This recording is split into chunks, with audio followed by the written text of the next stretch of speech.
शांति नगर था, लेकिन गांव के एक कोने में मौजूद एक प्रासरार झील ने लोगों के दिलों में खौफ का साया डाल रखा था।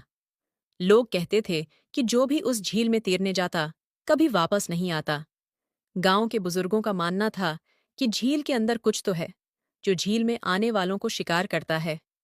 एक दिन गांव का किसान रामो अपनी धोती बांधे झील के पास जाने की तैयारी कर रहा था।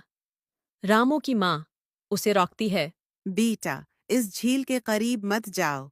ये जगह मनहूस है। माँ, ये सब बस पुरानी कहानियां हैं।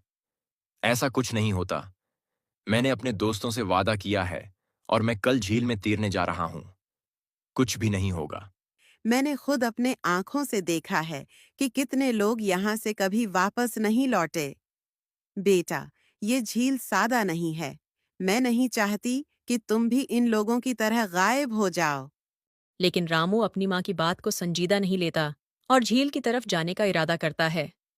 अगले दिन रामू अपने दोस्तों के साथ झील के पास पहुंचता है। गांव के लोग दूर से ये मंजर देख रहे थे। रामो, मुझ जाओ। ये झील वही है जिसमें जाने वाले कभी वापस नहीं आए। आप लोग बस पुरानी कहानियों पर यकीन करते हैं। मैं वापस आऊंगा और तुम सबको दिखाऊंगा कि यहाँ कुछ भी खतरनाक नहीं है। रामू अपने दोस्तों की तरफ देखकर पानी में दाखिल होता है। रामू झील में तैरने लगता है। अचानक झील के पानी में एक अजीब सी हलचल होती है। पानी की सतह पर एक खूबसूरत चेहरा नमूदार होता है। वो मरमड्ड थी, जिसका ऊपरी हिस्सा इंसान का था और नीचे से वो मछली की मानंद थी। उसकी आंखों में गहरी चमक और दलक्ष मुस्कुराहट थी। तुम तुम कौन हो? रामू, तुम मेरे जाल में आ चुके हो। क्या तुम्हें डर नहीं लगता? मैं इस झील की मुल्का हूँ और जो यहाँ आता है वो कभी वापस नहीं जाता। रामू खौफ से पीछे हटता है, लेकिन मरमड्ड ने उसे अपने जादुई जाल में जकड़ लिया। रामू चीखता है, लेकिन कोई उसे बचाने वाला नहीं था। रामू के दोस्तों ने जब देखा कि वो गायब हो गया है, तो वो खौफजदा होकर गांव वापस भागे और गांव वालों को बताया। गांव के लोग गुस्से और खौफ में थे। सबको मालूम था कि मरमड ने एक और जान ले ली है।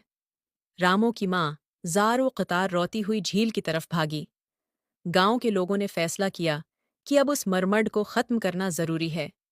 गांव के बहादुर जवान और बूढ़े सब जमा हुए और झील के पास पहुंचे। अब बहुत हो चुका।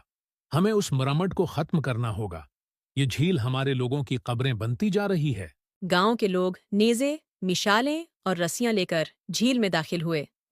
मरमड ने उन्हें रोकने की कोशिश की, लेकिन गांव के जवानों ने हिम्मत नहीं हारी। आखिरकार उन्होंने मरमड को झील के किनारे घेर लिया और उसे नेज़े से वार करके मार डाला। तुम सबने मेरे साथ क्या किया, लेकिन मेरी लांट तुम सबको हमेशा परेशान करेगी।